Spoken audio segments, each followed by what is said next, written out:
Parents हैं उन्हें वही असहजता महसूस होती है जो उनके बच्चों को अपने शरीर को लेकर होती है। मैं आपसे एक सवाल एक कहानी के ज़रिए पूछना चाहती हूँ। एक घर में बेटी की आस सालों से थी। भगवान ने भी उस घर की सुन ली और घर में बेटे की किलकारियाँ गूंज उठी।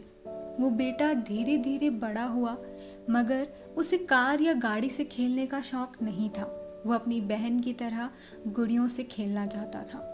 अपनी बहन की तरह फ्रॉक, 2 चोटियाँ और खुलकर नाचना चाहता था। वो 7 साल का बच्चा खुद भी नहीं जानता था कि वो जो शरीर उसे कुदरत ने दिया है वो उसमें असहज है। सर्वे कहते हैं कि एडल्ट्स होने के बाद बच्चे ऐसे सवालों के जवाब खुद ही ढूंढने निकल जाते हैं। कई बार किशोर होने से पहले ही ये कदम उन्हें गलत रास्ते पर भी लेकर चला जाता है। वो माँ बाप के बारे में सोच ही नहीं पाते क्योंकि उन्हें उस वक्त खुद की भी आवाज़ सुनाई नहीं देती। वो खुद एक कश्मकश में होते हैं। माँ बाप होना अपने में एक बहुत बड़ी जिम्मेदारी है। इस बीच में माँ बाप यही सोचते रहते हैं कि उनकी तरफ से अपने बच्चों की परवरिश में कोई कमी ना रह जाए। लेकिन अगर मैं आपको ये कहूँ कि इस बार परवरिश का सिलेबस बढ़ गया है तो। नमस्कार दोस्तों, मेरा नाम है शिप्रा और मैं आप सबका स्वागत करती हूँ मेरे YouTube चैनल पर। आज का जो टॉपिक है, मैं चाहती हूँ अगर बच्चे सुन रहे हैं तो वो अपने माँ बाप को भेजें, यानी माँ बाप को शेयर करें, और अगर माँ बाप सुन रहे हैं तो वो अपने दोस्तों को शेयर करें, क्योंकि ये बहुत ज़्यादा इम्पॉर्टेंट है। ये हम सबका कदम है बदलाव की तरफ, और ये जो बदलाव है ये आपके नैरो माइंड स्पेक्ट्रम को ब्रॉड माइंड स्पेक्ट्रम में बदलने वाला है। यानी कि जो आपका माइंड सेट है, यानी जो आपकी जो सोच है वो अगर क्लोज्ड है, यानी कि बहुत एक ही जगह पर रहती है या सीमित है, तो अब उसकी अब टाइम आ चुका है कि उसकी सीमाएं बढ़ाई जाए और थोड़े नए तरीके से सोचा जाए। तो आइए शुरुआत करते हैं इस वीडियो की। ट्रांसजेंडर यानी कि जिनका लिंग और निर्धारित शरीर अलग अलग है। जी हाँ, ये वो लोग हैं जिन्हें कुदरत के दिए हुए शरीर में असहजता महसूस होती है। ऐसा मुमकिन है कि लड़के के शरीर में जन्मा कोई इंसान लड़की जैसा महसूस करे और लड़की के शरीर में जन्मा कोई इंसान लड़के जैसा महसूस करे। वो अक्सर अपने ही शरीर, अपनी आइडेंटिटी और अपने नाम को लेकर कश्मकश में डूबे हुए रहते हैं, और मेडिकल साइंस की भाषा में इसे जेंडर डिस्फोरिया कहते हैं। ये कोई मानसिक बीमारी नहीं है कि जिसका कोई उपाय हो या जिसे आप किसी बाबा के पास जाकर ठीक करवाएं। हम लोग बच्चे का लिंग देखकर उसका जेंडर तय कर देते हैं, लेकिन बच्चा बड़ा होने के बाद अपने निर्धारित जेंडर में शायद खुश ना हो, शायद वो कंफर्टेबल ना हो। डॉक्टरों का मानना है कि ये कोई दिमागी परेशानी नहीं है, स्वभाव या जानबूझकर की जाने वाली हरकत भी नहीं है। ऐसा होना बिल्कुल सामान्य यानी कि नॉर्मल है। ये इतना सामान्य है कि इनके क्रोमोसोम्स भी लड़के XY और लड़कियों XX वाले होते हैं। इसके बावजूद ये अपने शरीर के अनुसार ना तो महसूस करते हैं और ना ही वैसा बर्ताव कर पाते हैं। पेरेंट के लिए आने वाला ये सवाल आता है कि उनको कैसे पता चलेगा कि उनके बच्चे ट्रांसजेंडर हैं। BBC में बहुत बड़ी न्यूज़ आई थी और उसमें डॉक्टर कौशिक थे। उन्होंने ये कहा था कि आपके बच्चों में 12-13 साल तक ही पता चल जाएगा कि वो अपने कुदरत के दिए हुए शरीर में कंफर्टेबल है या नहीं। अक्सर जो उनके बेटे होते हैं या कोई जो लड़का होता है, उन्हें लड़कियों की चीज़ें पसंद होती हैं। उन्हें लड़कियों की तरह फ्रॉक पहनना, तैयार होना और बहुत सारी चीज़ें जो अक्सर लड़कियां करती हैं वो पसंद है, और जो लड़कियां होती हैं उन्हें लड़कों की तरह बनना और रहना अच्छा लगता है। अब इसे स्पेसिफिक करने की ज़रूरत नहीं है, क्या पता कि ये कोई फेस हो, तो इसीलिए हर जांच पड़ताल के लिए आपको एक तय सीमा और किसी चाइल्ड स्पेशलिस्ट से ज़रूर बात करना चाहिए। वैसे देखा जाए तो हर माँ बाप को पता चल जाता है कि उसका बच्चा क्या महसूस कर रहा है और क्या नहीं। ऑपरेशन और सर्जरी।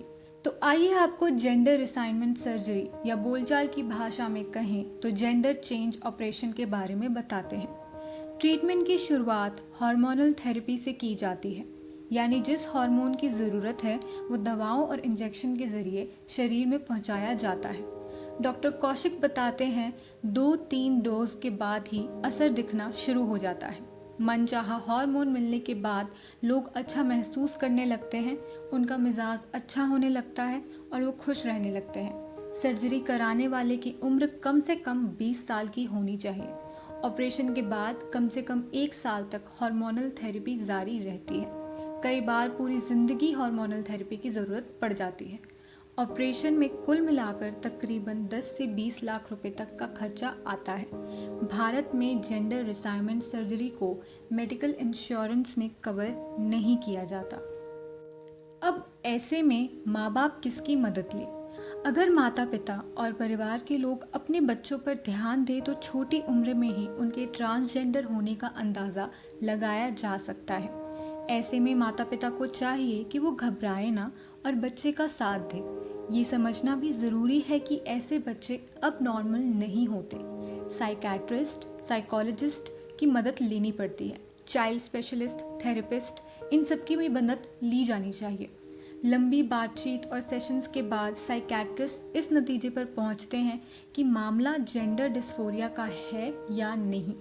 इसमें प्लास्टिक सर्जन से लेकर साइकेट्रिस्ट, गायनोकोलॉजिस्ट, न्यूरोलॉजिस्ट तक की भी ज़रूरत पड़ जाती है।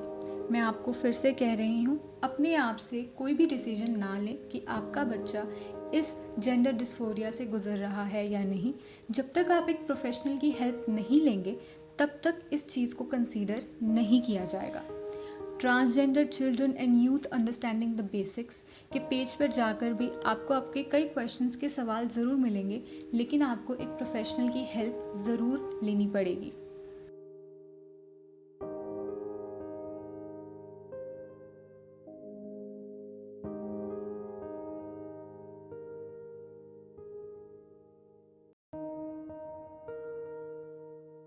मैं पूरी तरह से ये जानती हूँ कि जब आपने ये सब बातें सुनी होंगी तो आपको असहजता महसूस हुई होगी। आप बहुत ज़्यादा अनकंफर्टेबल महसूस कर रहे होंगे और पहली बार में तो आपने शायद ये सुनकर इस वीडियो को बहुत सारी गालियाँ भी निकाली होंगी। लेकिन मैं ये आपसे कहना चाहती हूँ कि जब ऐसा बाहर देशों में हुआ था, उन्हें भी बहुत सारी आपत्तियों का सामना करना पड़ा था। वो इस बात को पहली बार में नहीं ले पा रहे थे कि उनके बच्चे ट्रांसजेंडर हैं।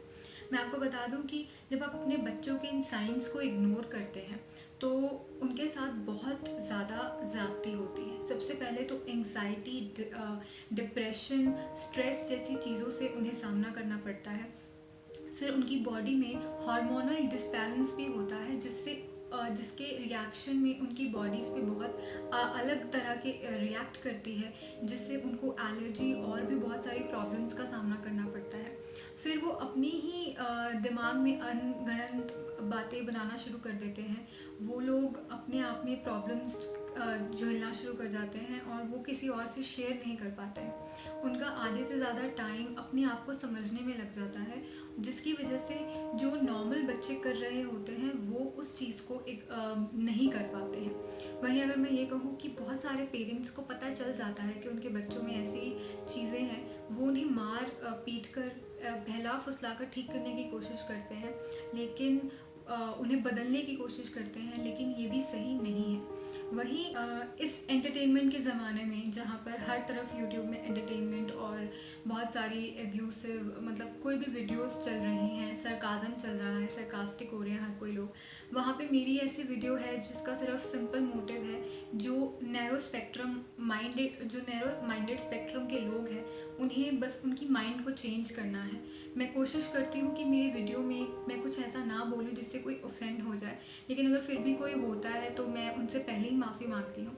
और मैं बस आपसे ये कहना चाहती हूँ कि अगर आपको लगता है कि मेरा कंटेंट लिटरली कोई चेंज ला सकता है किसी की भी लाइफ में, किसी एक की भी लाइफ में, तो प्लीज़ मुझे सपोर्ट ज़रूर करें। और सबसे इम्पॉर्टेंट बात ये है कि आपको अगर मेरी बातें अच्छी लग रही हैं तो कमेंट सेक्शन में ज़रूर लिख कर बताएं।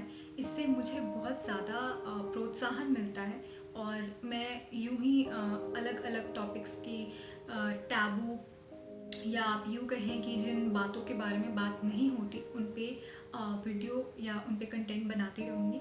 एंड अगर आपने ये वीडियो यहाँ तक देखी है तो thank you so much for watching.